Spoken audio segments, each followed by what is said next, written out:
먼지 하나 없이 깨끗하게 하라고 했지? 다시 청소해. 40년 만에 재회한 동창이 명숙을 하인처럼 부리고 있었습니다. 이 두 사람 사이에는 도대체 무슨 일이 있었던 걸까요? 인생 사연집을 찾아와 주셔서 감사합니다. 사연 시작 전 무료로 할 수 있는 구독과 좋아요 부탁드립니다. 사연 시작하겠습니다. 겨울 새벽 창밖은 아직 깊은 어둠에 잠겨 있었습니다. 김명숙은 알람이 울리기도 전에 저절로 눈을 떴습니다. 20년 동안 같은 시간에 일어나다 보니 이제는 몸이 먼저 반응하는 것이었습니다. 조용히 이불을 개고 일어나 세면장으로 향하는 동안 집안은 고요했습니다. 차가운 물로 세수를 하고 거울을 보니 주름이 깊어진 얼굴이 보였지만 여전히 건강한 표정이었습니다. 부엌으로 들어가자 남편 진호가 먼저 일어나 물을 끓이고 있었습니다. 명숙은 남편의 뒷모습을 보며 잠시 미소를 지었습니다. 함께 늙어가는 사람이 있다는 것만으로도 감사한 일이었습니다. 두 사람은 말없이 간단한 아침 식사를 준비하고 식탁에 마주 앉아 따뜻한 국물을 마셨습니다. 오늘도 바쁘겠네. 요즘 주문이 많아서요. 고마운 일이죠. 짧은 대화를 나눈 후 명숙은 집을 나섰습니다. 남편도 함께 현관을 나서며 명숙의 손에 든 가방을 대신 들어주었습니다. 집에서 가게까지는 걸어서 15분 거리였습니다. 차가운 새벽 공기가 폐를 파고들었지만 명숙은 이 시간이 좋았습니다. 하루를 준비하는 마음을 정리하는 시간이자 조용히 감사를 느끼는 순간이었습니다. 가게 문을 열고 불을 켜니 익숙한 공간이 밝아졌습니다. 명숙은 에어컨을 켜고 재료들을 냉장고에서 꺼내 조리대 위에 정리했습니다. 신선한 야채들, 전날 준비해둔 고기, 정성스럽게 손질한 반찬 재료들, 하나하나가 명숙의 손때가 묻은 것들이었습니다. 20년 전 이 가게를 처음 열었을 때의 설렘이 아직도 선명하게 기억났습니다. 아들 민석이 초등학교에 들어가던 해였고 명숙은 무언가 자신만의 일을 하고 싶었습니다. 새벽부터 도시락 준비가 시작되었습니다. 밥을 짓고 국을 끓이고 반찬을 만드는 일은 이제 명숙의 몸에 완전히 배어 있었습니다. 손이 저절로 움직였고 맛을 보지 않아도 간이 어떻게 맞춰질지 알 수 있었습니다. 오전이 되자 주변 회사 직원들이 하나둘 가게 문을 열고 들어왔습니다. 사장님, 오늘도 김치찌개 도시락이요. 네, 금방 포장해 드릴게요. 명숙은 능숙하게 도시락을 담고 포장하며 손님들과 짧은 인사를 나눴습니다. 단골 손님들의 얼굴은 이제 거의 다 외울 정도였습니다. 누가 어떤 메뉴를 좋아하는지, 누가 매운 것을 못 먹는지, 누가 채식을 선호하는지도 알고 있었습니다. 점심시간 2시간 동안 가게는 쉴 틈 없이 바빴습니다. 오후가 지나자 손님들의 발길이 뜸해졌습니다. 명숙은 잠시 의자에 앉아 물을 마시며 숨을 돌렸습니다. 몸은 피곤했지만 마음은 뿌듯했습니다. 오늘도 많은 사람들이 자신이 만든 음식으로 한 끼를 해결했다는 생각에 보람을 느꼈습니다. 오후 시간에는 정리를 하고 내일 재료를 준비하고 가게를 청소하는 일이 이어졌습니다. 저녁이 되었고 명숙은 가게 문을 닫고 불을 껐습니다. 하루 일과가 끝나는 순간이었습니다. 무거운 가방을 메고 집으로 향하는 길, 명숙은 오늘 하루도 무사히 보냈다는 안도감을 느꼈습니다. 아파트 현관에 도착해 우편함을 열자 그 안에 고급스러운 초대장 한 장이 들어 있었습니다. 명숙은 초대장을 꺼내 펼쳐보았습니다. 금박으로 장식된 표지에는 고등학교 졸업 40주년 동창회라는 문구가 적혀 있었습니다. 40년이라는 세월이 믿기지 않았습니다. 명숙의 입가에 미소가 번졌습니다. 그때 그 시절이 아련하게 떠올랐습니다. 교복을 입고 학교 운동장을 뛰어다니던 모습, 친구들과 도시락을 나눠 먹던 점심시간, 시험 공부를 함께하던 밤들. 집 안으로 들어가니 며느리 지우가 먼저 와서 저녁을 준비하고 있었습니다. 부엌에서는 국 끓는 냄새가 났고 식탁에는 이미 반찬들이 놓여 있었습니다. 어머니, 오늘 하루 어떠셨어요? 응, 바빴지. 지우는 일찍 왔네? 오늘 일찍 퇴근했어요. 명숙은 초대장을 식탁 위에 내려놓았고 지우가 호기심 어린 눈으로 초대장을 집어들었습니다. 어머, 동창회예요? 40주년이라니. 그러게. 40년이 지났다니 실감이 안 나네. 그때 현관문이 열리며 남편 진호가 들어왔고 곧이어 아들 민석도 퇴근해서 집에 도착했습니다. 가족이 모두 식탁에 둘러앉아 화목한 분위기 속에 저녁을 먹었습니다. 저녁 식사를 마친 후 명숙은 방으로 들어가 오래된 앨범 하나를 꺼냈습니다. 먼지가 쌓인 앨범을 닦아내고 펼치자 흑백 사진들이 나타났습니다. 교복을 입은 젊은 자신의 모습, 웃고 있는 친구들의 얼굴. 40년이라는 세월은 참으로 많은 것을 변화시켰습니다. 그때는 몰랐던 것들, 지금은 이해하게 된 것들이 너무나 많았습니다. 명숙은 사진 속 자신을 한참 바라보았습니다. 그 시절의 꿈들, 희망들, 그리고 두려움들이 모두 그 얼굴 속에 담겨 있는 것 같았습니다. 이제는 그 모든 것이 추억이 되었습니다. 앨범을 덮으며 명숙은 다시 한번 미소를 지었습니다. 40년 만에 만날 친구들이 어떤 모습일지 궁금했습니다. 동창회 당일 아침 명숙은 평소보다 일찍 일어났습니다. 가게는 하루 쉬기로 했습니다. 며느리 지우가 옷장 앞에서 명숙을 위해 옷을 고르고 있었습니다. 베이지색 블라우스와 검은색 치마, 그리고 얇은 카디건을 꺼내 들었습니다. 어머니, 이거 입으세요. 단정하면서도 우아해 보여요. 명숙은 지우가 골라준 옷을 입고 거울 앞에 섰습니다. 오랜만에 제대로 차려입으니 낯설면서도 기분이 좋았습니다. 지우가 명숙의 머리를 빗겨주고 가볍게 화장도 도와주었습니다. 거울 속 자신의 모습이 평소와는 사뭇 달라 보였습니다. 오후가 되었고 명숙은 호텔로 향했습니다. 시내 중심가에 위치한 고급 호텔이었습니다. 로비에 들어서자 화려한 샹들리에가 눈에 들어왔고 대리석 바닥이 반짝였습니다.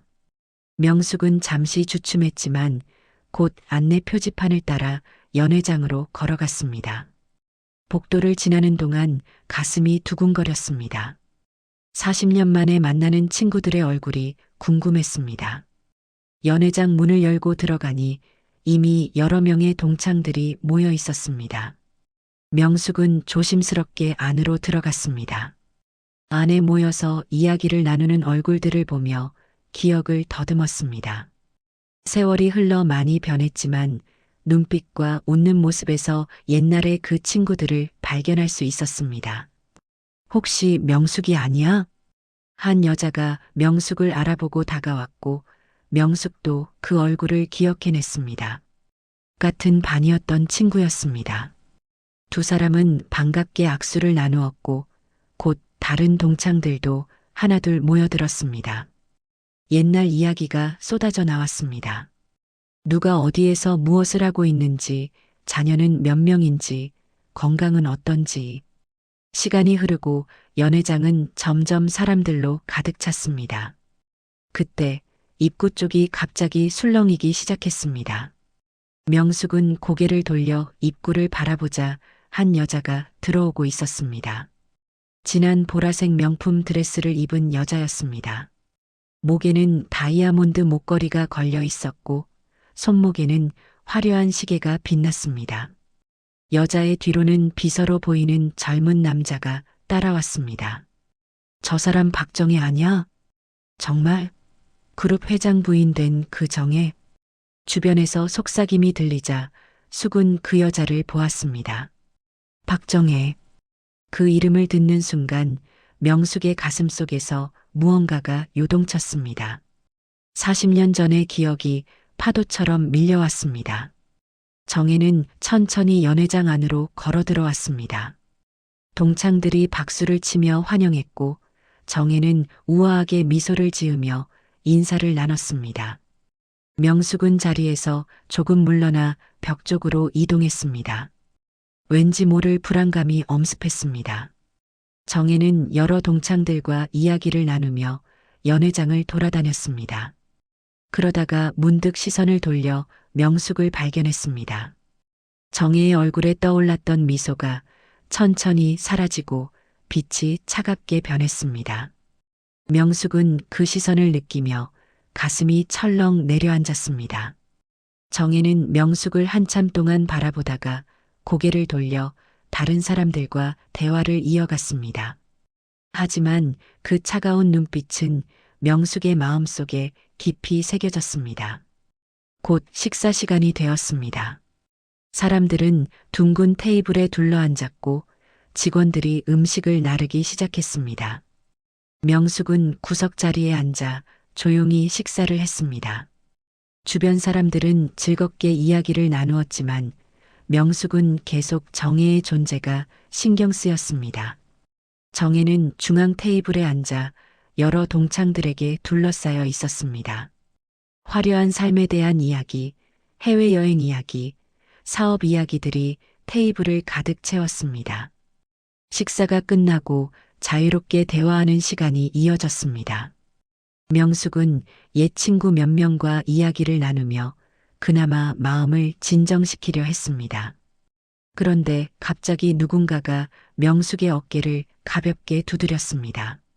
명숙이 고개를 돌리자 정혜가 서 있었습니다. 명숙아, 오랜만이네. 정혜의 목소리는 부드러웠지만 그 안에 담긴 냉기를 명숙은 느낄 수 있었습니다. 명숙은 일어서서 정혜를 마주했습니다. 정혜야, 정말 오랜만이다. 그러게. 40년이나 됐네. 잘 지냈어? 응, 그럭저럭. 정혜는 명함 하나를 주머니에서 꺼내 명숙에게 건넸습니다. 나중에 시간 되면 연락해. 할 이야기가 있어. 정혜는 그 말을 남기고 돌아섰습니다. 동창회가 끝나고 명숙은 호텔을 나섰습니다. 저녁 해가 지고 있었고 하늘은 주황빛으로 물들어 있었습니다. 명숙은 버스 정류장으로 걸어가며 계속 정혜의 얼굴을 떠올렸습니다. 그 차가운 눈빛, 그리고 할 이야기가 있어라는 말. 무언가 불길한 예감이 들었지만 명숙은 그저 기분 탓이라고 생각하려 했습니다. 집에 돌아와 명숙은 명함을 서랍 깊숙이 넣어두었습니다. 지우가 동창회가 어땠냐고 물었고 명숙은 그저 좋았다고만 대답했습니다. 그날 밤 명숙은 쉽게 잠들지 못했습니다. 40년 전의 일들이 자꾸만 떠올랐습니다.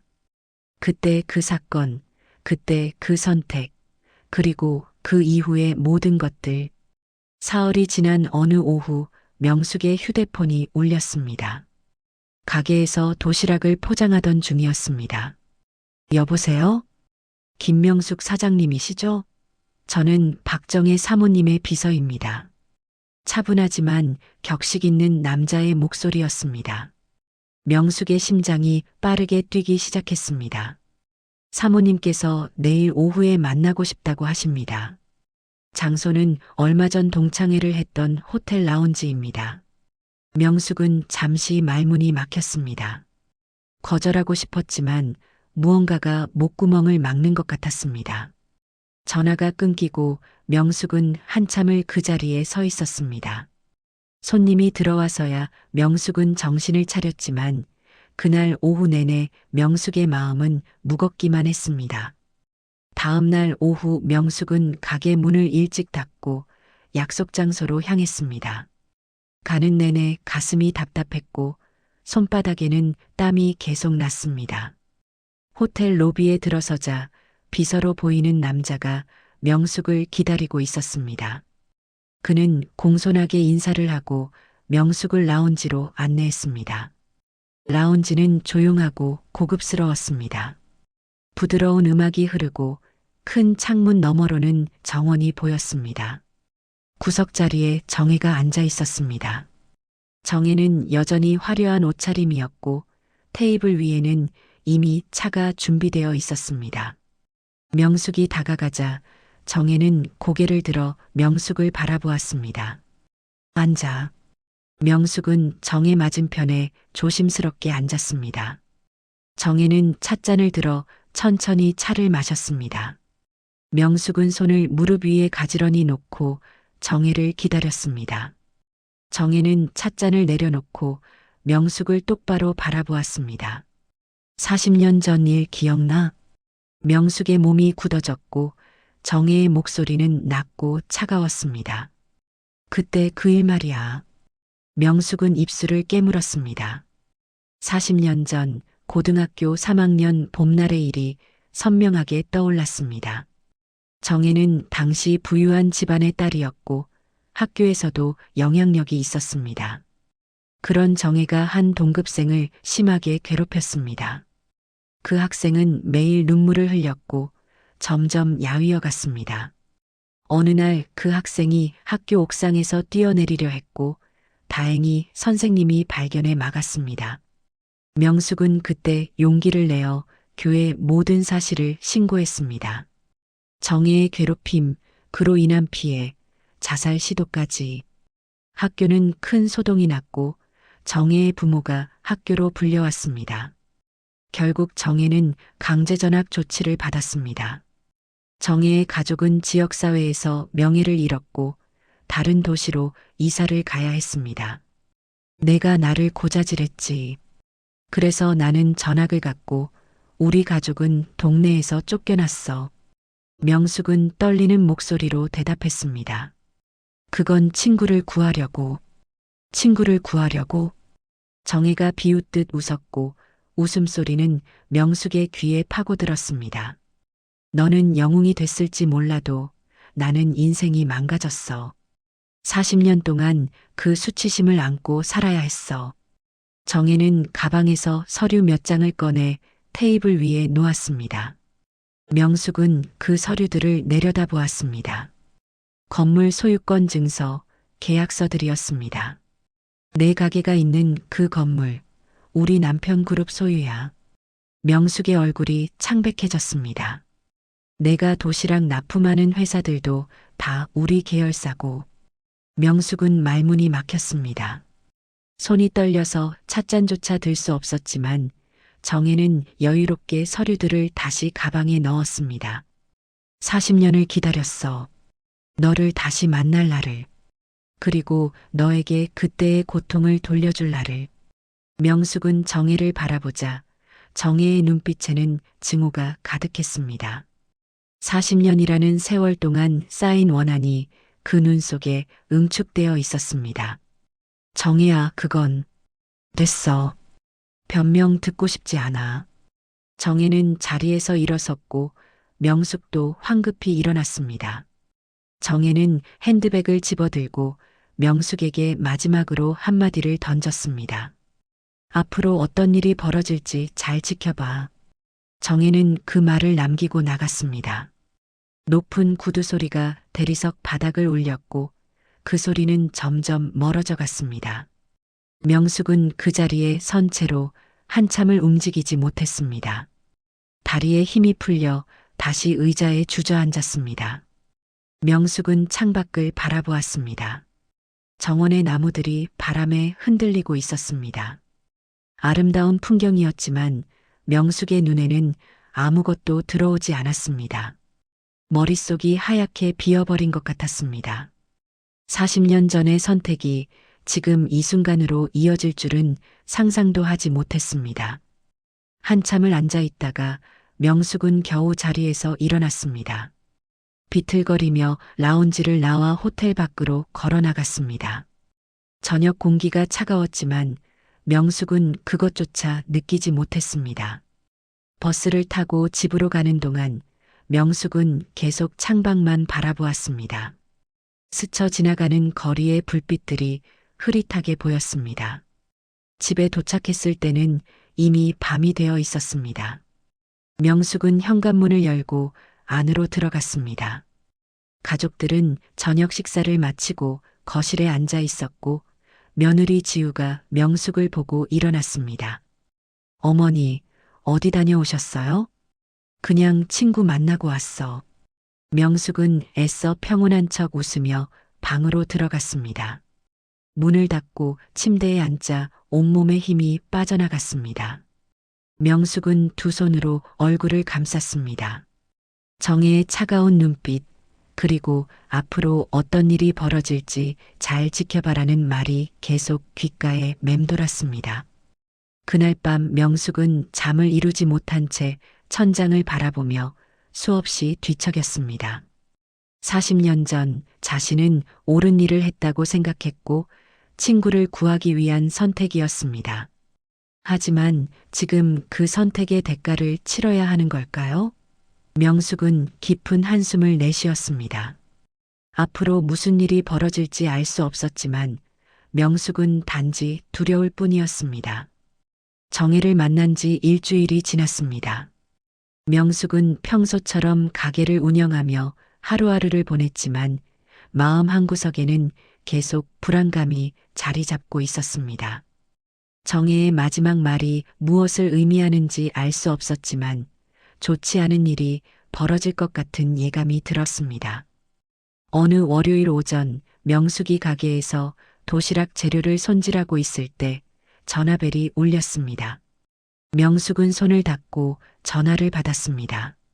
그동안 도시락을 납품하던 회사의 구매 담당자였습니다. 사장님, 죄송한데요.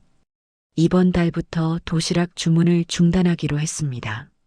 명숙은 귀를 의심했습니다. 그 회사는 3년 넘게 꾸준히 주문을 해오던 곳이었습니다.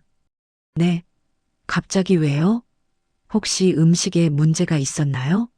아니요, 그게 아니라 회사 방침이 바뀌어서요.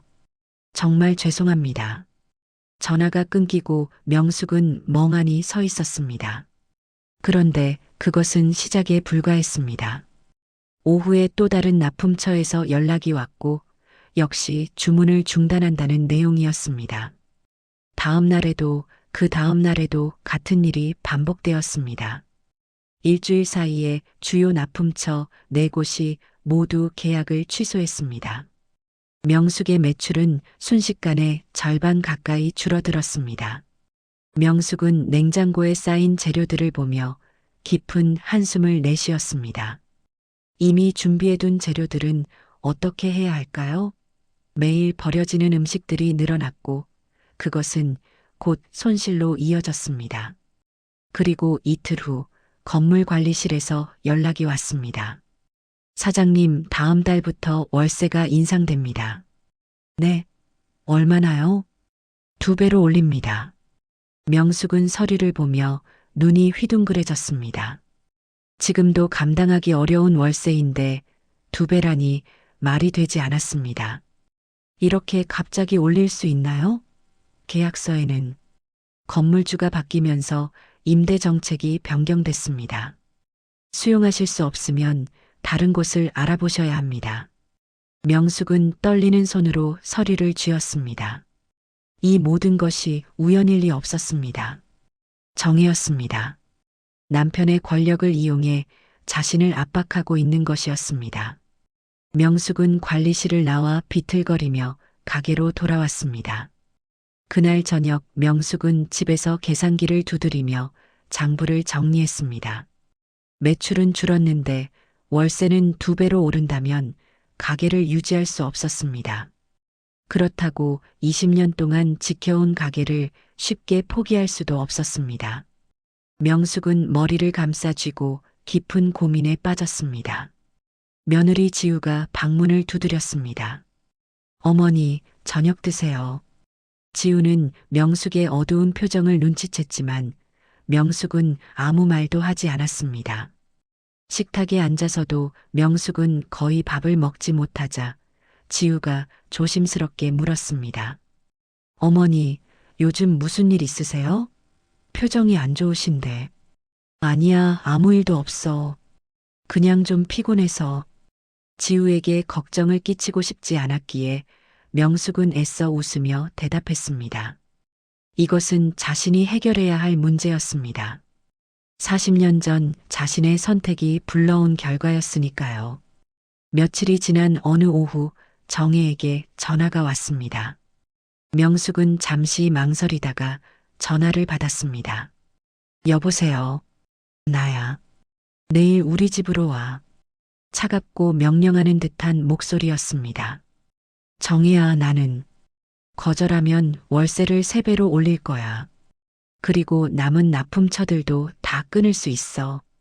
정혜는 명숙의 약점을 정확히 알고 있었습니다. 내일 오전 10시. 주소는 문자로 보낼게. 전화는 그렇게 끊겼고 명숙은 휴대폰을 손에 쥔 채 한참을 그 자리에 서 있었습니다. 가게에는 손님이 한 명도 없었습니다. 텅 빈 가게 안에서 명숙은 깊은 절망감을 느꼈습니다. 그날 밤 명숙은 또다시 잠을 이루지 못했습니다. 내일 정혜의 집에 가면 무슨 일이 벌어질까요? 하지만 가지 않을 수도 없었습니다. 가게를 지켜야 했고 생계를 유지해야 했습니다. 명숙은 천장을 바라보며 눈물을 흘렸습니다. 40년 전 그 선택이 옳았다고 믿었는데 지금은 모든 것이 혼란스러웠습니다. 새벽녘이 되어서야 명숙은 겨우 잠이 들었지만 얼마 지나지 않아 알람이 울렸습니다. 명숙은 무거운 몸을 일으켜 세면장으로 갔습니다. 거울 속 자신의 얼굴은 핏기 없이 창백했고 눈 밑에는 깊은 그늘이 져 있었습니다. 명숙은 찬물로 얼굴을 씻고 옷을 갈아입었습니다. 아침 식사를 거른 채 명숙은 집을 나섰습니다. 가족들에게는 친구를 만나러 간다고 둘러댔습니다. 버스를 타고 고급 주택가로 향했습니다. 창밖으로 보이는 풍경이 점점 달라졌습니다. 높은 담장과 넓은 정원을 가진 저택들이 나타났습니다. 명숙은 정혜가 보낸 주소를 보며 길을 찾아갔습니다. 드디어 정혜의 집 앞에 도착했고 웅장한 철문과 높은 담장, 그 안쪽으로 보이는 거대한 저택. 명숙은 잠시 망설이다가 초인종을 눌렀습니다. 누구세요? 김명숙입니다. 철문이 천천히 열렸고 명숙은 긴 진입로를 따라 걸어 들어갔습니다. 양쪽으로는 잘 손질된 나무들과 꽃밭이 펼쳐져 있었습니다. 현관 앞에 도착하자 문이 열리고 가정부로 보이는 여자가 나왔습니다. 안으로 들어오세요. 명숙은 고개를 숙이고 현관으로 들어갔습니다. 넓은 거실, 화려한 샹들리에, 값비싼 가구들. 모든 것이 명숙이 살아온 세계와는 다른 곳이었습니다. 거실 소파에 정혜가 앉아 있다가 명숙을 보고 천천히 일어났습니다. 왔구나. 정혜의 목소리는 차가웠고 명숙은 그 자리에 서서 정혜를 바라보았습니다. 정혜의 입가에는 차가운 미소가 걸려 있었습니다. 이제 40년 묵은 복수가 본격적으로 시작되는 순간이었습니다. 명숙은 거실 한가운데 서서 정혜를 바라보았습니다. 정혜는 소파에 앉은 채로 경멸이 담긴 시선으로 명숙을 위아래로 훑어보았습니다. 잠시 침묵이 흘렀고 그 침묵은 명숙의 가슴을 짓눌렀습니다. 청소도구는 저쪽 창고에 있어. 가서 가져와. 정혜가 손으로 복도 끝을 가리켰습니다. 명숙은 고개를 끄덕이고 복도로 걸어갔습니다. 다리가 후들거렸지만 어떻게든 걸음을 옮겼습니다. 복도 끝 문을 열자 청소 도구들이 가지런히 정리되어 있었습니다. 걸레, 청소기, 세제들. 명숙은 그것들을 집어들고 다시 거실로 돌아왔습니다. 2층 객실 3개를 청소해. 먼지 하나 없이 깨끗하게. 명숙은 무거운 발걸음으로 계단을 올라갔고 2층에는 여러 개의 방이 있었습니다. 명숙은 첫 번째 방문을 열었습니다. 넓은 침실에는 큰 침대와 화장대, 그리고 큰 옷장이 있었습니다. 명숙은 바닥을 쓸고 먼지를 닦고 창문을 닦았습니다.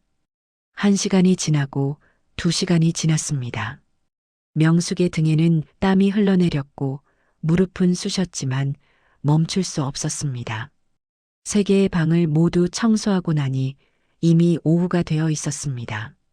명숙은 계단을 내려가 거실로 가자 정혜는 여전히 소파에 앉아 잡지를 보고 있었습니다. 끝났어. 정혜는 잡지에서 눈을 떼지 않은 채 대답했습니다.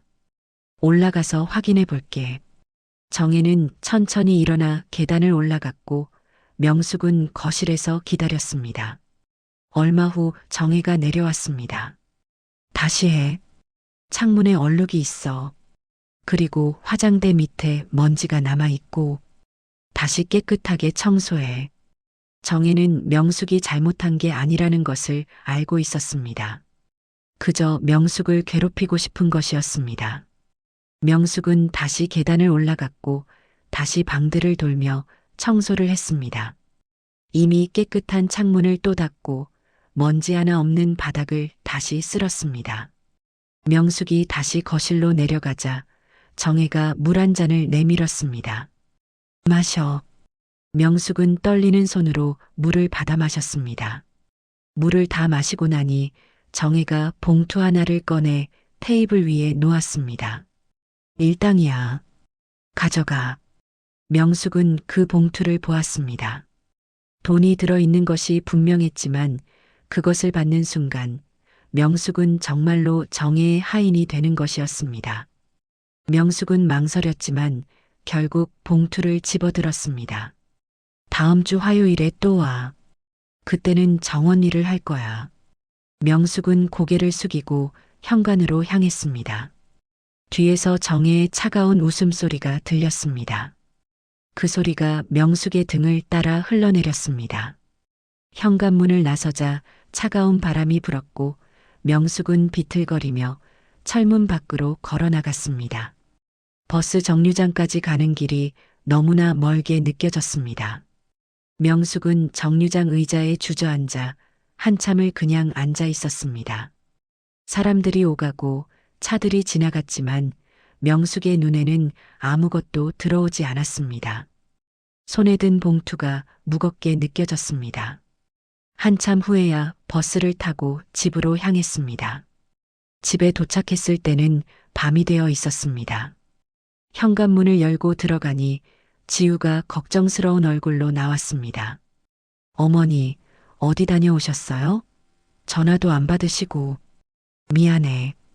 친구 집에서 이것저것 도와주다 보니 시간 가는 줄 몰랐어. 명숙은 애써 웃으며 방으로 들어간 뒤 문을 닫고 침대에 쓰러지듯 누웠습니다. 온몸이 욱신거렸습니다. 특히 무릎과 허리가 심하게 아팠습니다. 명숙은 천장을 바라보며 눈물을 흘렸지만 소리내어 울 수는 없었습니다. 가족들이 들을까봐 이불로 입을 막고 조용히 눈물만 흘렸습니다. 다음 날 아침 명숙은 평소처럼 가게를 열었지만 몸이 말을 듣지 않았습니다. 재료를 손질하다가 손에서 칼이 떨어지기도 했고 냄비를 들다가 비틀거리기도 했습니다. 손님이 별로 없는 것이 오히려 다행이었습니다. 일주일이 그렇게 지나갔습니다. 명숙은 가게 일을 하면서도 계속 화요일을 생각했습니다. 다시 정혜의 집에 가야 한다는 것이 두려웠지만 거절할 수 없었습니다.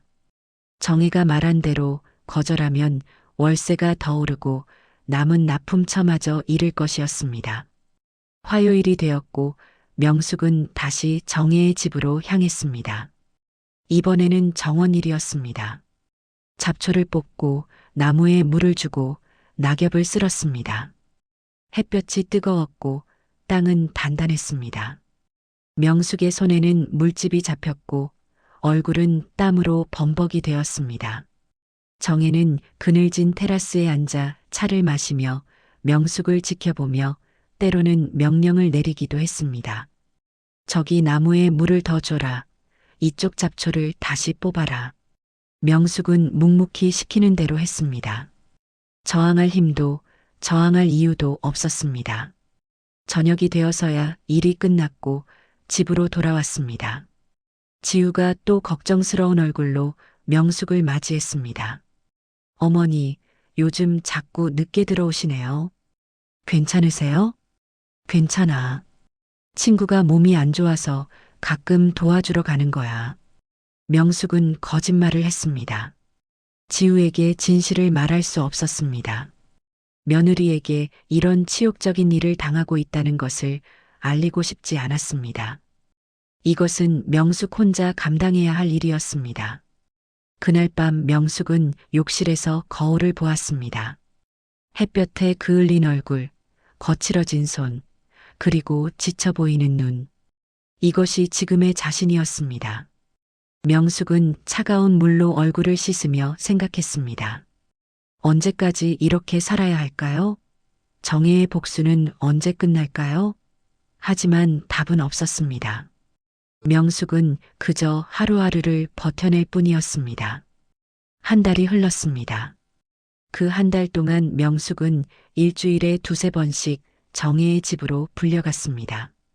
어떤 날은 집안 청소였고, 어떤 날은 빨래였고, 또 어떤 날은 정원 가꾸기였습니다. 정혜는 매번 새로운 일거리를 만들어냈고, 명숙은 묵묵히 그 일들을 해냈습니다. 명숙의 몸은 점점 지쳐갔습니다. 아침에 일어나면 온몸이 쑤셨고, 계단을 오르내릴 때마다 무릎에서 소리가 났습니다. 손은 거칠어져서 반창고를 감아야 할 때도 많았지만 명숙은 가족들 앞에서는 아무렇지 않은 척했습니다. 평소처럼 웃고 평소처럼 대화하고 평소처럼 가게 일을 했습니다. 가게 상황은 더욱 나빠졌습니다. 납품 계약이 취소된 이후 단골 손님들마저 조금씩 줄어들었습니다. 무슨 이유에서인지 명숙의 가게에 대한 안 좋은 소문이 돌기 시작한 것이었습니다. 음식이 맛없어졌다느니, 위생 상태가 좋지 않다느니 하는 말들이었습니다. 물론 전혀 사실이 아니었지만 소문은 삽시간에 퍼져나갔습니다. 어느 목요일 오후 명숙이 가게에서 설거지를 하고 있을 때 구청 직원 2명이 찾아왔습니다. 위생 점검을 나온 것이었습니다. 명숙은 당황했지만 정중하게 안내했습니다. 직원들은 가게 구석구석을 꼼꼼히 살폈습니다. 냉장고 온도, 조리도구 청결 상태, 재료 보관 상태, 모든 것을 체크했습니다. 1시간 넘게 점검이 진행되었고 명숙은 옆에 서서 초조하게 지켜보았습니다. 마침내 점검이 끝나고 직원들이 서류를 정리했습니다. 특별한 문제는 없습니다. 다만 앞으로 더 신경 써주시기 바랍니다. 명숙은 안도의 한숨을 내쉬었지만 그것으로 끝이 아니었습니다. 다음 날부터 가게 앞을 지나가는 사람들이 명숙의 가게를 힐끗힐끗 쳐다보며 수군거렸습니다. 구청에서 위생 점검을 나왔다는 소문이 퍼진 것이었습니다. 아무 문제가 없었다는 사실은 중요하지 않았습니다. 사람들은 점검을 나왔다는 것만 기억했습니다. 그 주에 손님이 또 줄어들었습니다. 명숙은 가게에 혼자 앉아 텅 빈 홀을 바라보았습니다. 20년 동안 이렇게 손님이 없던 적은 한 번도 없었습니다. 냉장고에는 팔리지 않은 재료들이 쌓여 있었고 그것들은 곧 상해서 버려질 것이었습니다. 명숙은 계산대에 앉아 장부를 펼쳤습니다. 빨간 숫자들이 눈에 들어왔습니다. 이대로 가면 2달을 버티지 못할 것 같았습니다. 명숙은 펜을 내려놓고 두 손으로 얼굴을 감쌌습니다. 무엇을 어떻게 해야 할지 알 수 없었습니다. 한편 검사 한지우는 요즘 중요한 사건에 매달려 있었습니다. 강민수 그룹에 대한 수사였습니다. 몇 달 전부터 비자금 조성 의혹이 제기되었고 지우가 담당 검사로 배정되었습니다. 처음에는 단순한 탈세 사건으로 보였지만 파고들수록 더 큰 문제들이 드러났습니다. 지우는 사무실에서 서류 더미와 씨름하고 있었습니다. 회계장부, 거래내역, 모든 것이 복잡하게 얽혀 있었지만 조금씩 윤곽이 드러나기 시작했습니다. 비자금 조성의 규모가 생각보다 훨씬 컸고 그 돈이 어디로 흘러갔는지도 추적하고 있었습니다. 더 심각한 것은 하청 업체들에 대한 부당한 압박이었습니다. 강민수 그룹은 자신들의 막강한 영향력을 이용해 하청 업체들을 쥐어짰습니다. 계약을 일방적으로 취소하거나 대금 지급을 미루거나 불합리한 조건을 강요했습니다. 많은 중소기업들이 그로 인해 어려움을 겪었고 일부는 폐업하기도 했습니다. 지우는 피해를 입은 업체 대표들을 면담하며 증언을 수집했습니다. 그들의 이야기를 들으면 들을수록 분노가 치밀어 올랐습니다. 거대 기업이 약자들을 짓밟는 모습이 너무나 선명했습니다. 지우는 반드시 이들의 범죄를 밝혀내고 처벌하겠다고 다짐했습니다. 어느 토요일 오후 지우는 오랜만에 일찍 퇴근했습니다. 몇 주 동안 주말도 없이 일만 했기에 잠시 휴식이 필요했습니다. 집으로 가는 길에 백화점에 들렀습니다. 시어머니께 드릴 선물을 하나 사려는 생각이었습니다. 요즘 시어머니의 표정이 어두워 보여서 걱정이 되었습니다. 백화점 2층 여성 의류 매장을 둘러보던 중 지우는 멀리서 낯익은 뒷모습을 발견했습니다. VIP 라운지 쪽이었습니다. 지우는 무심코 그쪽으로 시선을 돌렸습니다. 한 여자가 명품 쇼핑백 여러 개를 들고 다른 여자를 따라다니고 있었습니다. 그 뒷모습이 왠지 익숙했습니다. 지우는 천천히 그쪽으로 걸어갔고 가까이 다가가자 얼굴이 보였습니다. 시어머니였습니다. 명숙이 무거운 쇼핑백들을 양손에 들고 한 여자의 뒤를 따라다니고 있었습니다. 지우는 순간 믿을 수 없다는 표정을 지었습니다. 무슨 일이 벌어지고 있는 걸까요? 지우는 재빨리 기둥 뒤로 몸을 숨겼습니다. 그리고 조심스럽게 상황을 지켜보았습니다. 앞서 걷는 여자는 화려한 옷을 입고 있었고 매장을 돌아다니며 이것저것 물건을 골랐습니다. 명숙은 묵묵히 그 뒤를 따르며 계속 쇼핑백을 받아들었습니다. 지우의 가슴이 뛰기 시작했습니다. 이게 대체 무슨 상황인가요? 지우는 기둥 뒤에 숨어 계속 지켜보았습니다. 명숙은 이미 쇼핑백 5개를 들고 있었습니다. 무거워 보였지만 명숙은 내색하지 않고 묵묵히 들고 있었습니다.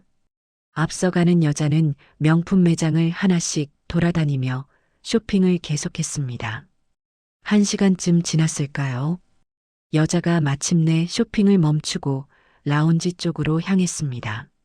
명숙은 여전히 무거운 짐을 들고 그 뒤를 따랐고 지우는 조심스럽게 그들을 따라갔습니다. 라운지 입구 근처에서 지우는 다시 한번 몸을 숨겼습니다. 그 여자가 명숙을 돌아보며 말했습니다. 고맙네. 수고했어. 목소리에는 고마움이라고는 전혀 없었습니다. 오히려 무언가를 명령하고 확인하는 듯한 차가운 어조였습니다. 여자는 가방에서 돈봉투 하나를 꺼내 명숙에게 건넸습니다. 명숙은 잠시 망설이다가 그것을 받았습니다. 여자는 비웃는 듯한 표정을 지으며 돌아섰습니다. 명숙은 여전히 고개를 숙인 채 서 있었습니다. 지우는 그 모든 장면을 보았고 가슴속에서 무언가가 끓어올랐습니다. 분노였습니다. 저 여자가 누구길래 시어머니를 이렇게 대하는 걸까요? 지우는 재빨리 휴대폰을 꺼내 영상 촬영을 시작했습니다. 마침 그때 그 여자가 라운지에서 다시 나왔습니다. 손에는 또 다른 쇼핑백이 들려 있었고 여자가 명숙을 향해 걸어왔습니다. 이것도 들어. 명숙은 아무 말 없이 쇼핑백을 받아들었습니다. 이미 양손에 가득한데도 더 들어야 했습니다. 명숙의 얼굴이 일그러졌지만 곧 표정을 감추고 짐을 들었습니다. 여자는 다시 앞장서서 걸어가기 시작하자 명숙은 비틀거리며 그 뒤를 따랐습니다. 지우는 그 장면을 영상으로 담았습니다. 손이 떨렸지만 최대한 안정적으로 촬영했습니다. 여자와 명숙이 엘리베이터를 타고 내려가자 지우도 다른 엘리베이터를 탔습니다. 1층에 내려가니 그들은 주차장 쪽으로 향하고 있었습니다. 지우는 멀찍이 떨어져 따라갔습니다. 주차장에서 여자는 명숙에게 쇼핑백들을 차 트렁크에 넣으라고 지시했습니다. 명숙은 하나하나 조심스럽게 트렁크에 넣었습니다. 모든 짐을 옮기고 나자 여자는 차에 올라탔습니다. 창문을 내리고 명숙에게 마지막으로 한마디를 던졌습니다. 다음 주 월요일에 또 와. 잊지 마. 차가 출발했고 명숙은 그 자리에 홀로 서 있었습니다. 어깨가 축 처져 있었고 얼굴에는 깊은 피로가 서려 있었습니다. 명숙은 한참을 그렇게 서 있다가 천천히 걸어 나갔습니다. 지우는 명숙을 따라가지 않았지만 대신 그 여자의 차가 나간 방향을 바라보았습니다. 지우는 방금 찍은 영상을 다시 재생해 보았습니다. 여자의 얼굴이 선명하게 찍혔고 지우는 그 얼굴을 유심히 관찰했습니다. 어디선가 본 것 같은 얼굴이었습니다. 지우는 기억을 더듬다가 문득 깨달았습니다. 강민수 회장의 부인, 박정혜.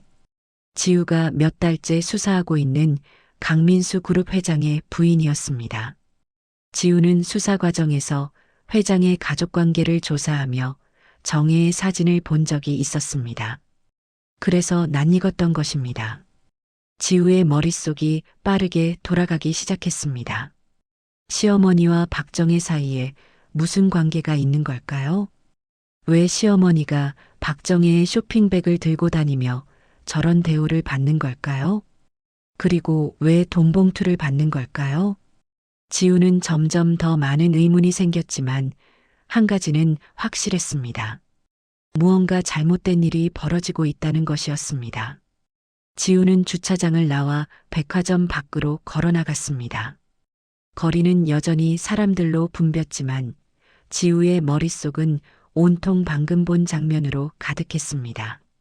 시어머니의 고개 숙인 모습, 무거운 짐을 들고 비틀거리던 모습, 돈봉투를 받던 그 순간의 표정.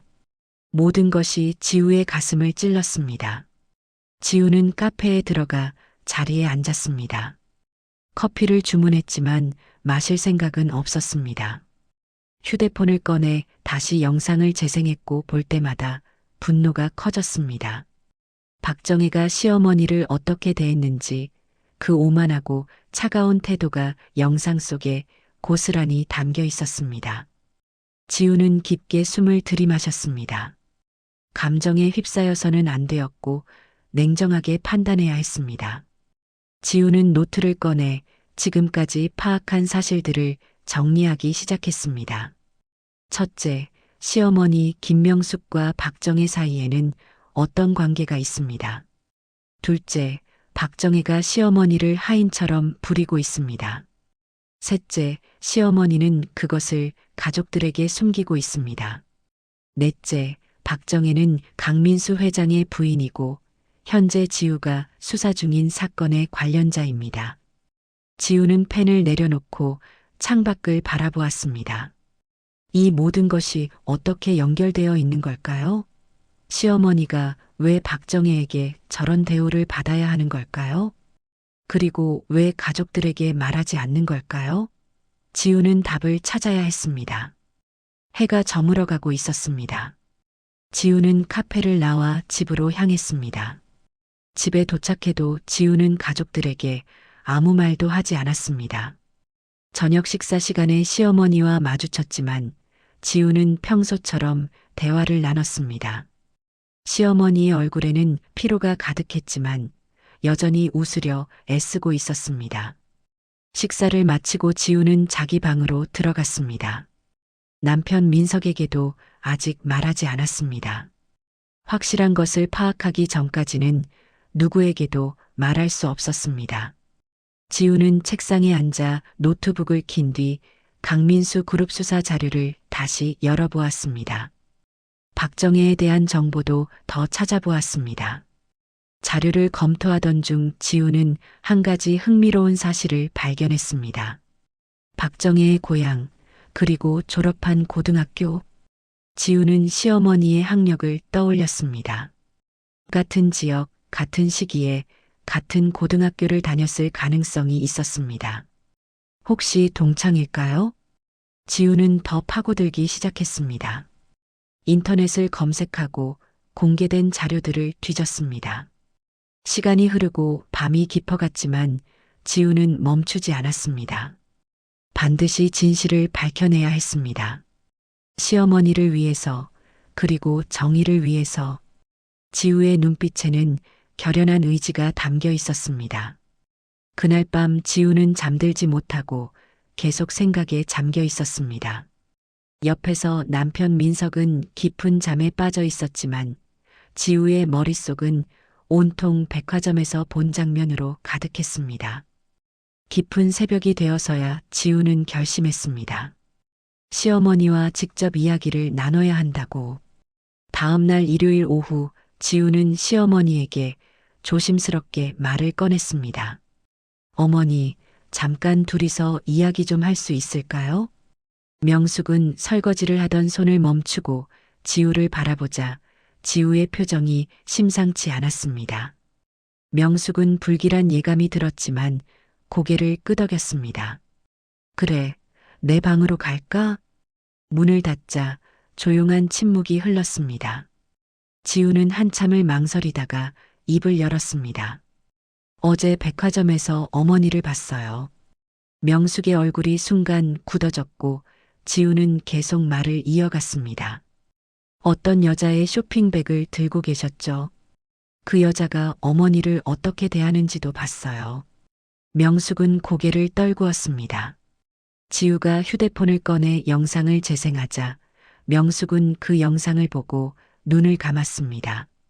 지우가 부드럽게 물었습니다. 어머니, 왜 말씀하지 않으셨어요? 왜 혼자 이런 일을 당하고 계세요?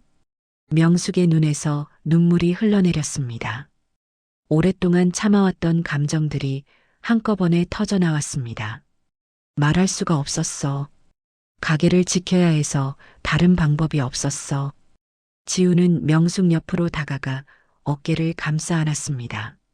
명숙은 지우의 품에 안겨 소리 없이 울었습니다. 한참을 그렇게 있다가 명숙은 천천히 이야기를 시작했습니다. 40년 전 고등학교 시절의 일부터. 명숙은 40년 전 봄날의 일을 떠올렸습니다. 박정혜라는 부유한 집안의 딸이 한 동급생을 심하게 괴롭혔던 일. 그 학생이 자살을 시도했고 명숙이 용기를 내어 학교에 신고했던 일. 정혜가 강제 전학을 당하고 그 가족이 지역사회에서 명예를 잃어 다른 도시로 떠나야 했던 일. 그때는 옳은 일을 한다고 생각했어. 친구를 구해야 한다고. 명숙의 목소리는 떨렸습니다. 그리고 40년이 지나 동창회에서 재벌 회장 부인이 된 정혜를 다시 만난 일. 정혜가 명숙의 가게와 납품처들을 모두 장악하고 있다는 것을 알게 된 일. 그 이후 벌어진 모든 일들을 털어놓았습니다.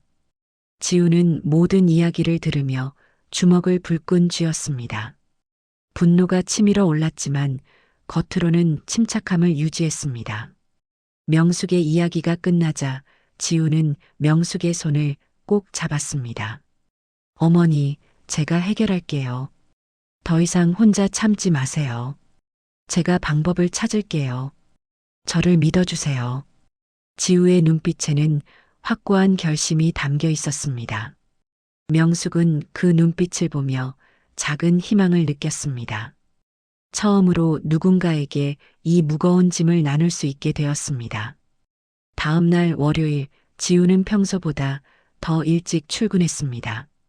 사무실에 도착하자마자 강민수 그룹 수사 자료를 다시 펼쳤습니다. 이제 이 사건은 단순한 업무가 아닌 개인적인 일이 엮이게 되었습니다. 시어머니를 괴롭힌 사람들을 반드시 처벌해야 했습니다. 지우는 더욱 치밀하게 움직이기 시작했고 비자금 조성 경로를 하나하나 추적했습니다. 회계 장부를 분석하고 거래 내역을 확인하고 관련자들을 조사했습니다. 탈세 증거도 확보했습니다. 페이퍼 컴퍼니를 통한 자금 세탁, 해외 계좌로의 송금, 허위 세금 신고, 모든 것이 드러나기 시작했습니다. 하청업체에 대한 부당한 압박 증거도 수집했습니다. 계약을 일방적으로 취소한 사례, 대금 지급을 미룬 사례, 불합리한 조건을 강요한 사례, 피해를 입은 업체 대표들의 증언을 받았습니다. 그들의 이야기는 하나같이 비슷했습니다. 거대 기업의 횡포 앞에서 속수무책이었다는 것. 지우는 동시에 명숙이 당한 일들도 기록했습니다. 납품 계약이 부당하게 취소된 과정, 월세가 갑자기 인상된 경위, 구청에 허위 위생 신고가 들어간 정황. 모든 것이 박정혜와 연결되어 있었습니다. 전화 통화 기록, 문자 메시지, 증인 진술. 하나하나 증거를 쌓아갔습니다. 지우는 밤늦게까지 일했습니다. 사무실 불이 꺼질 때까지 자리를 떠나지 않았습니다. 동료 검사들이 퇴근하고 청소 직원들이 다녀가고 건물이 조용해진 후에도 지우는 서류와 씨름했습니다. 커피를 마시고 자료를 정리하고 증거를 분석했습니다. 한 달이 흘렀습니다. 그 한 달 동안 지우는 거의 집에 들어가지 못했습니다. 주말에도 출근했고 밤늦게까지 일했습니다. 남편 민석이 걱정했지만 지우는 중요한 사건이라고만 말했습니다. 시어머니와의 약속은 아직 비밀로 했습니다. 명숙은 여전히 정혜에게 불려지만 이제는 혼자가 아니었습니다. 며느리가 알고 있었고 며느리가 해결하려 한다는 것을 알았습니다. 그것만으로도 명숙은 버틸 수 있었습니다. 정혜의 집에서 청소를 하고 빨래를 하고 정원 일을 하면서도 명숙은 이제 끝이 보인다는 희망을 품었습니다. 어느 날 저녁 지우는 시어머니에게 조용히 말했습니다. 어머니, 조금만 더 참으세요. 곧 끝날 거예요. 명숙은 지우의 손을 꼭 잡았습니다. 말은 하지 않았지만 두 사람 사이에는 깊은 이해가 흘렀습니다. 며느리와 시어머니가 아닌 함께 싸우는 동료로서의 연대감이었습니다. 지우는 사무실로 돌아가 마지막 점검을 했습니다. 비자금 조성 증거, 탈세 증거, 하청업체 압박 증거, 그리고 명숙에게 한 일들의 증거. 모든 것이 완벽하게 준비되었습니다. 이제 움직일 때가 되었습니다. 지우는 보고할 자료를 정리하기 시작했고 서류를 정리하며 지우는 결심했습니다. 이 사건을 반드시 밝히겠다고. 강민수 그룹의 비리를 밝혀내고 박정혜의 범죄를 드러내겠다고. 그리고 시어머니가 다시 평범한 삶을 살 수 있도록 하겠다고. 지우의 눈빛에는 굳은 의지가 담겨 있었습니다. 밤이 깊어갔습니다. 사무실 창밖으로는 도시의 불빛들이 반짝이고 있었습니다. 지우는 마지막 서류를 철하고 가방에 넣었습니다. 내일 아침 첫 번째 회의에서 이 모든 것을 보고할 것입니다. 지우는 불을 끄고 사무실을 나섰습니다. 곧 모든 것이 끝날 것입니다. 2달 후 검찰 내부 회의실에는 수사팀들이 모여 있었습니다. 지우는 회의실 앞에 서서 프레젠테이션 자료를 준비했습니다. 회의가 시작되고 지우는 발표를 시작했습니다. 강민수 그룹에 대한 수사 결과를 보고드리겠습니다. 화면에 자료가 나타났습니다. 비자금 조성 규모, 탈세 금액, 하청업체 피해 현황. 숫자들이 하나하나 제시되었습니다.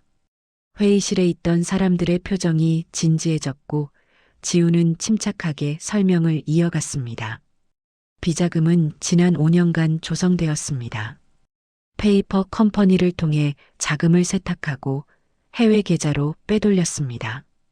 탈세는 허위 세금 신고와 장부 조작을 통해 체계적으로 이루어졌습니다. 하청업체에 대한 부당 압박은 더욱 심각했습니다. 50개가 넘는 중소기업이 피해를 입었고 그중 10개는 폐업했습니다. 일방적인 계약 취소, 대금 지급 지연, 불합리한 조건 강요, 모든 것이 증거로 확보되었습니다. 증거는 완벽합니다. 압수수색 영장 청구를 건의합니다. 회의가 끝나고 지우는 곧바로 영장 청구 작업에 들어갔습니다. 압수수색 영장과 구속영장 청구서를 작성했습니다. 며칠 후 법원에서 영장이 발부되었고 지우는 수사팀을 소집했습니다.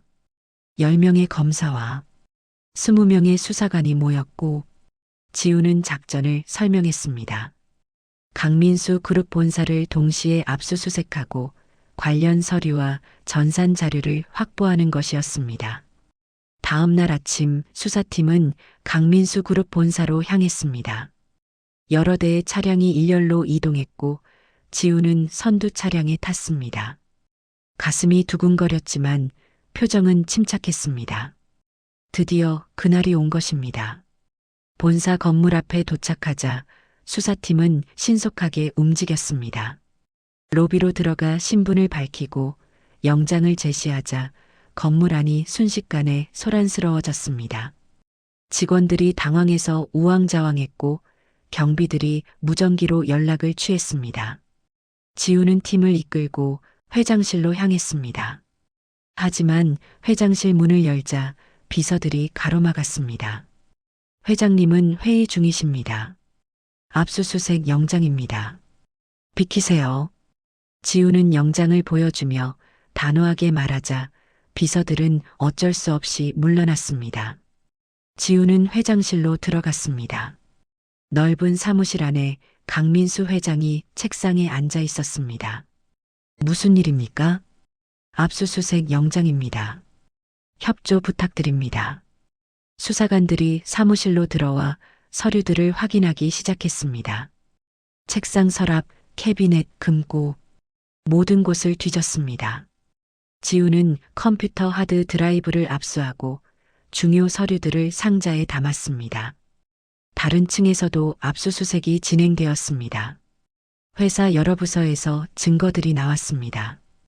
회계장부, 비자금 관련 문서, 지우가 예상했던 것보다 더 많은 증거가 확보되었습니다. 점심시간이 지나자 압수수색이 마무리되었고 지우는 회장에게 출석 요구서를 전달했습니다.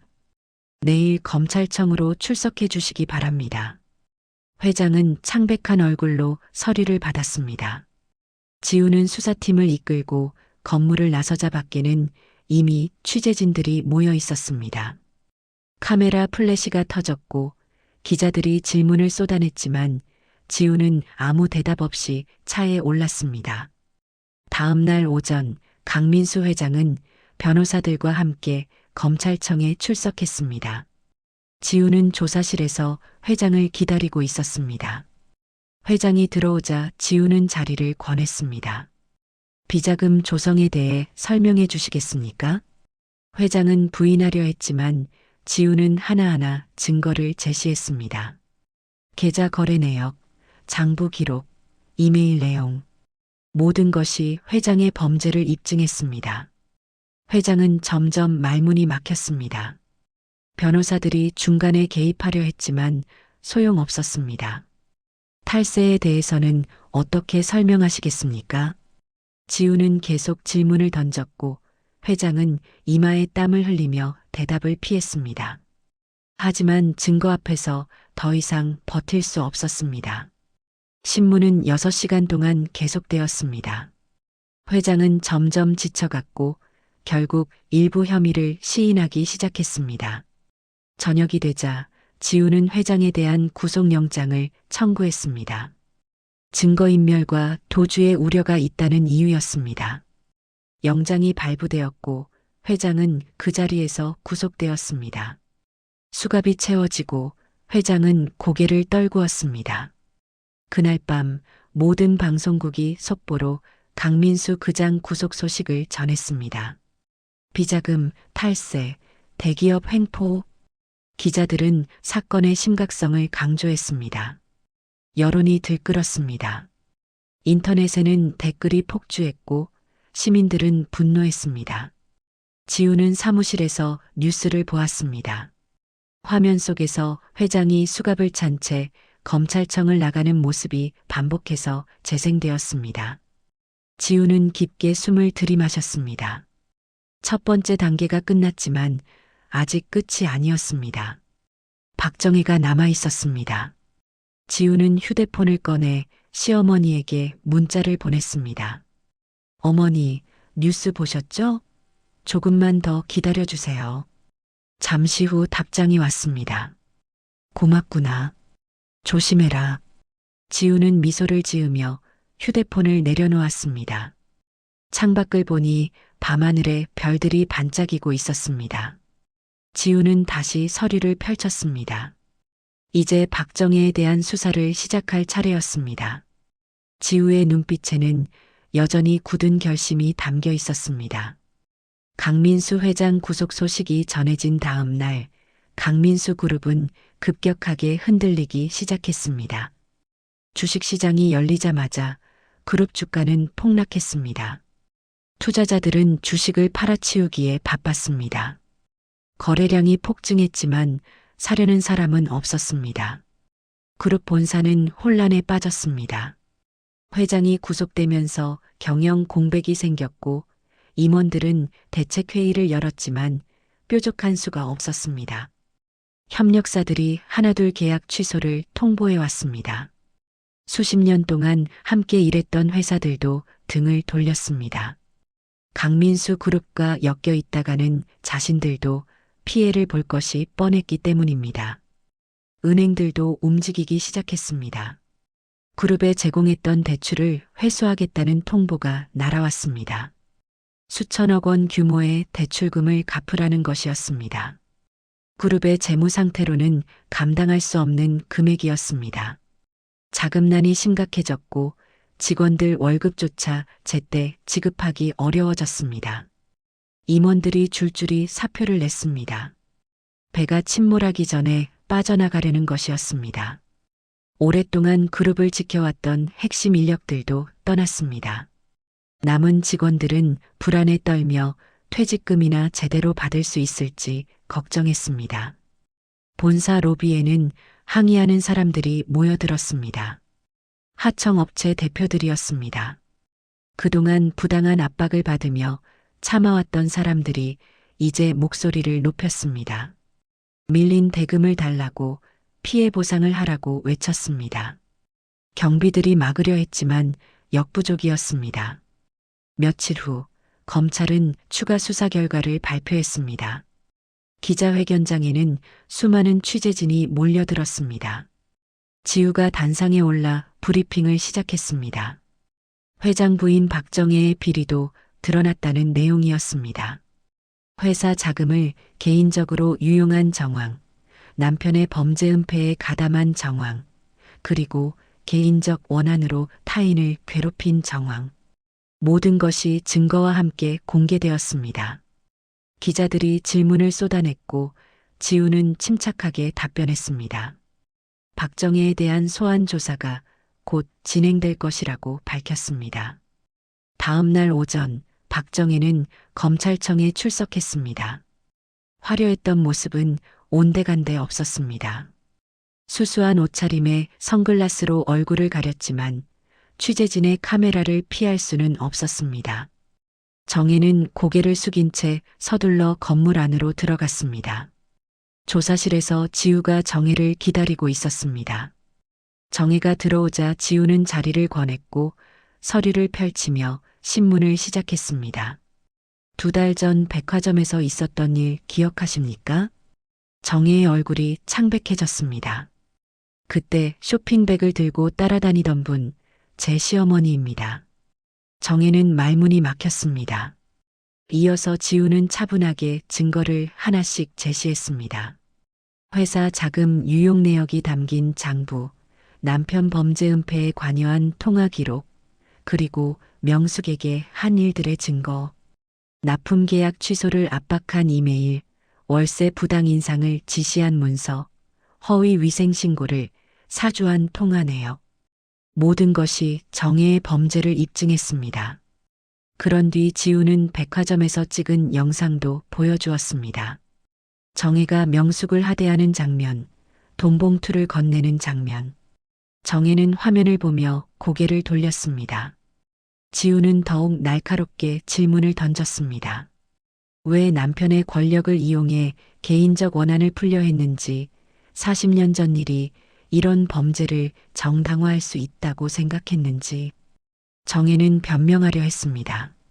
40년 전 자신이 당한 수치심을, 가족이 겪은 고통을 이야기했지만 지우는 단호하게 말했습니다. 그것은 범죄의 이유가 될 수 없습니다. 신문은 4시간 동안 계속되었고 정혜는 점점 무너져 내렸습니다. 결국 일부 혐의를 시인할 수밖에 없었습니다.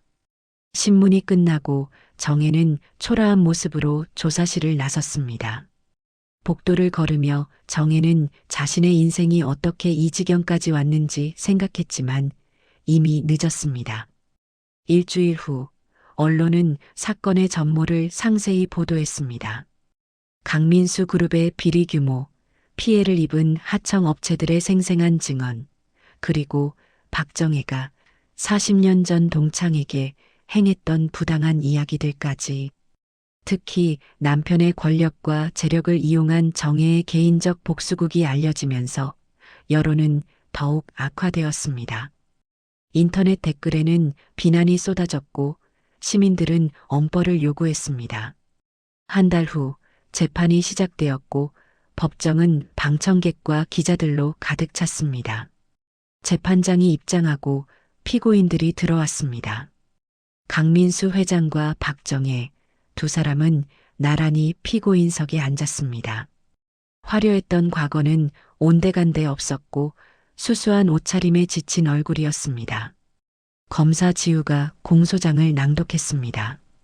비자금 조성, 탈세, 하청업체 압박, 회사 자금 유용, 범죄 은폐, 개인에 대한 부당한 행위, 혐의들이 하나하나 밝혀졌습니다. 재판은 몇 주에 걸쳐 진행되었습니다. 증인들이 출석해 증언했고 증거들이 제출되었습니다. 피해를 입은 하청업체 대표들의 증언은 특히 강력했습니다. 그들은 눈물로 호소했습니다. 얼마나 힘들었는지, 가족들이 얼마나 고통받았는지. 방청석에서는 흐느끼는 소리가 들렸습니다. 마침내 판결일이 왔고 재판장이 판결문을 읽기 시작했습니다. 강민수 회장, 징역 5년. 박정혜, 징역 2년. 두 사람 모두 법정에서 즉시 구속되었습니다. 재판장은 엄숙한 목소리로 판결 이유를 설명했습니다. 피고인들은 거대 기업의 권력을 이용해 수많은 사람들에게 피해를 입혔다고, 이는 결코 용납할 수 없는 범죄라고. 정혜는 법정에서 끌려나갔습니다. 40년간 품었던 원한의 대가는 이렇게 참혹했습니다. 방청석에 앉아있던 명숙은 그 모습을 조용히 지켜보았습니다. 그날 저녁 언론은 판결 소식을 대대적으로 보도했습니다. 강민수 그룹은 사실상 해체 수순에 들어갔습니다. 주요 계열사들이 매각되었고 수천 명의 직원들이 일자리를 잃었습니다. 명숙은 창밖을 바라보았습니다. 긴 악몽이 드디어 끝났습니다. 판결이 내려진 후 명숙의 삶은 조금씩 변화하기 시작했습니다. 취소되었던 납품 계약들이 하나둘 복구되었습니다. 계약을 취소했던 회사들에서 연락이 왔습니다. 다시 도시락을 주문하고 싶다는 내용이었습니다. 명숙은 그 전화를 받으며 가슴이 뜨거워지는 것을 느꼈습니다. 건물주도 바뀌었습니다. 강민수 그룹이 해체되면서 건물이 매각되었고 새로운 건물주는 월세를 원래대로 돌려주었습니다. 부당하게 인상되었던 월세가 정상화된 것이었습니다. 명숙은 새 건물주를 만나 감사 인사를 전했습니다. 구청에서도 연락이 왔습니다. 허위 위생 신고였다는 사실이 밝혀졌고 공식적으로 사과한다는 내용이었습니다. 구청 담당자가 직접 가게로 찾아와 고개를 숙였습니다. 명숙은 괜찮다고 이해한다고 말했습니다. 담당자는 명숙의 가게에 우수업소 인증서를 발급해 주겠다고 약속했습니다. 단골 손님들이 하나둘 돌아오기 시작했습니다. 그동안 소문 때문에 발길을 끊었던 사람들이 다시 찾아왔습니다. 미안하다는 말과 함께 도시락을 주문했습니다. 더욱 놀라운 일은 새로운 손님들이 늘어났다는 것이었습니다. 언론 보도를 통해 명숙의 이야기가 알려지면서 많은 사람들이 가게를 찾았습니다. 명숙을 응원하고 싶다는 사람들이었습니다. 40년 전 친구를 구했던 용기, 그리고 40년 후 며느리로부터 구원받은 이야기가 사람들의 마음을 움직인 것이었습니다. 어느 날 오후 명숙은 집에서 혼자 앉아 생각에 잠겼습니다. 지난 몇 달간의 일들이 머릿속에서 스쳐 지나갔습니다. 동창회에서 정혜를 만났던 날, 호텔 라운지에서 위협을 받았던 순간, 정혜의 집에서 굴욕을 당했던 시간들, 모든 것이 악몽 같았지만 이제는 끝났습니다. 명숙은 일어나서 오래된 앨범을 꺼냈습니다. 40년 전 고등학교 졸업사진이 들어있는 앨범이었습니다. 명숙은 한 장의 사진을 오래 바라보았습니다. 그때 자신이 구했던 친구가 사진 속에 있었습니다. 이수진이라는 이름의 그 친구는 수줍게 웃고 있었습니다. 수진에게 연락해보기로 결심했습니다. 동창회 명부에서 수진의 연락처를 찾은 뒤 떨리는 손으로 전화번호를 눌렀습니다. 여보세요? 낯설면서도 익숙한 목소리가 들리자 명숙은 잠시 말을 잇지 못했습니다. 수진아, 나 명숙이야. 전화기 너머로 침묵이 흘렀고 떨리는 목소리가 들려왔습니다. 명숙아, 정말 너야? 오랜만이다. 두 사람은 한참을 말없이 전화기를 잡고 있었습니다. 40년이라는 세월이 그 침묵 속에 흘렀습니다. 명숙아, 뉴스 봤어. 내 이야기 들었어. 그래, 많은 일이 있었어. 고마워. 40년 전에도 지금도 정말 고마워. 수지는 이야기를 이어갔습니다.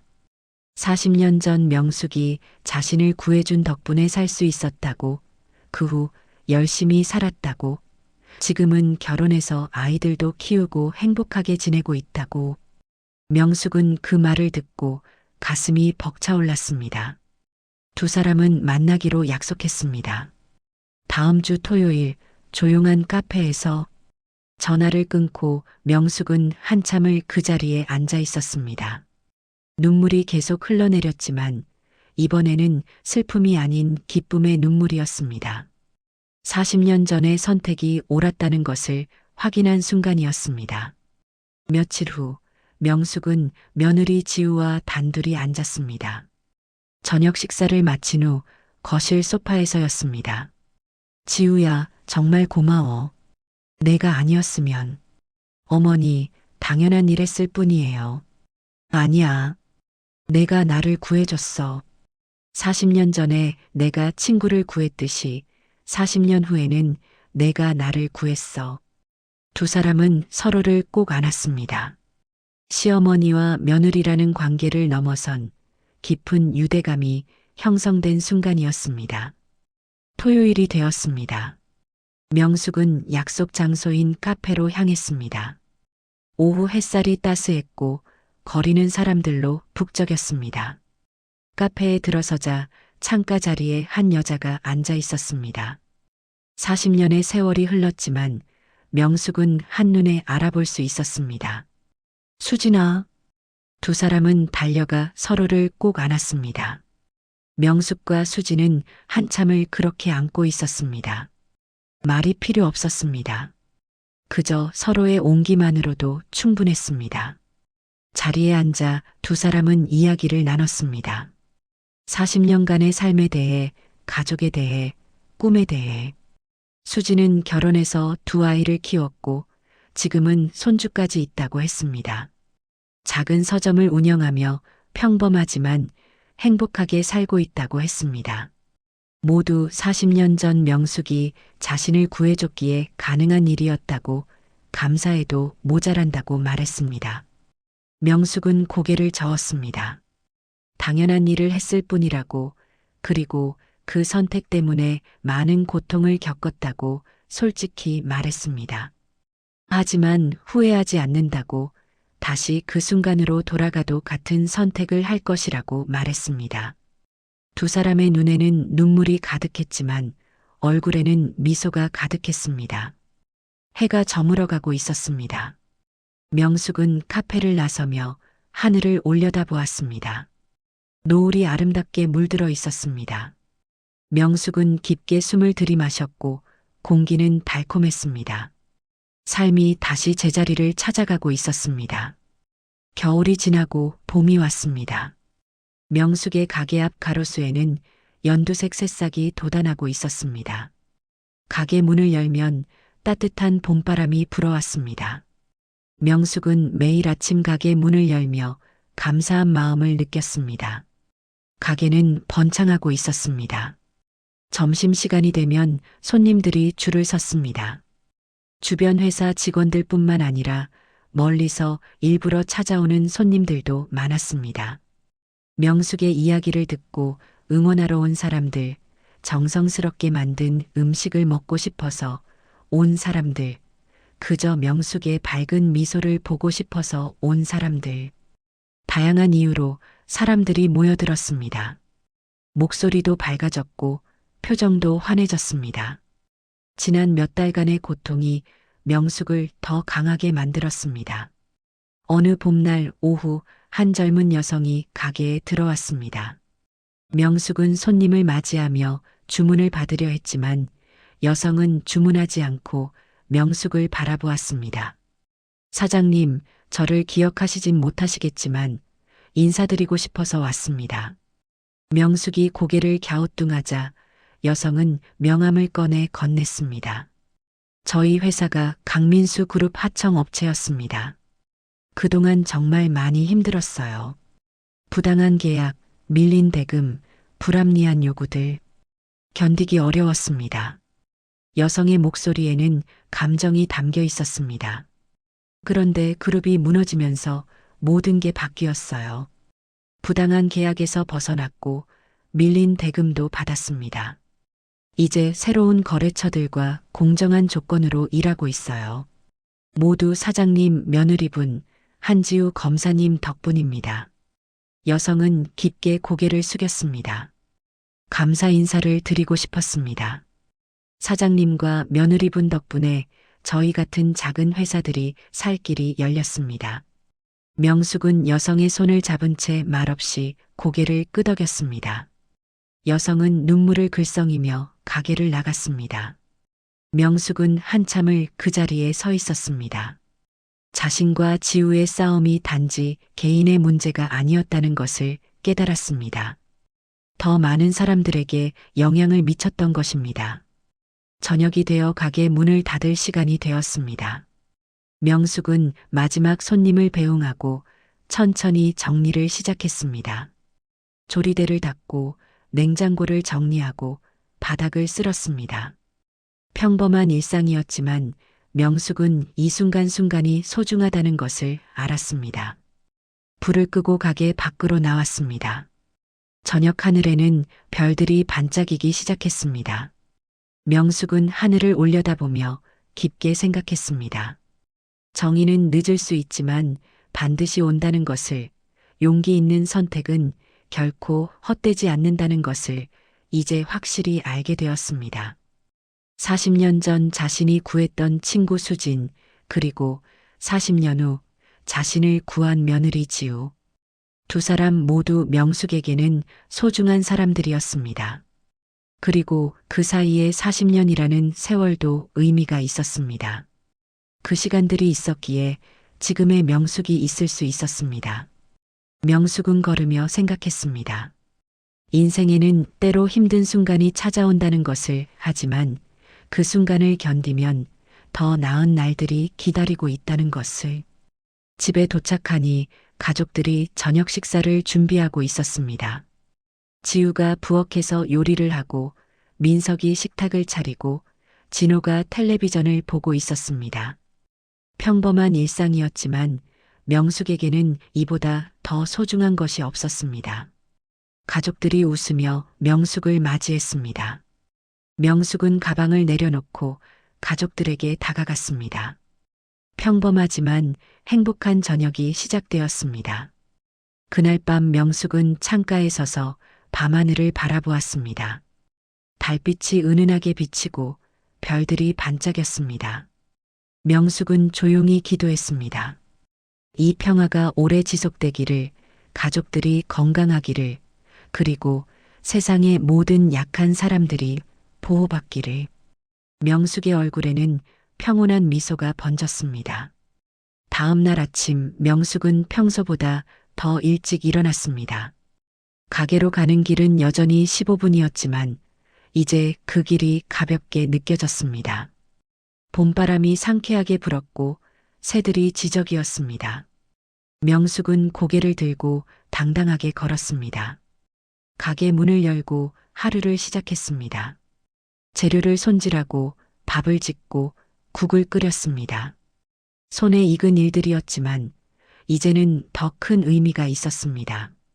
명숙은 단지 도시락을 만드는 것이 아니라 사람들에게 행복을 전하는 것이었습니다.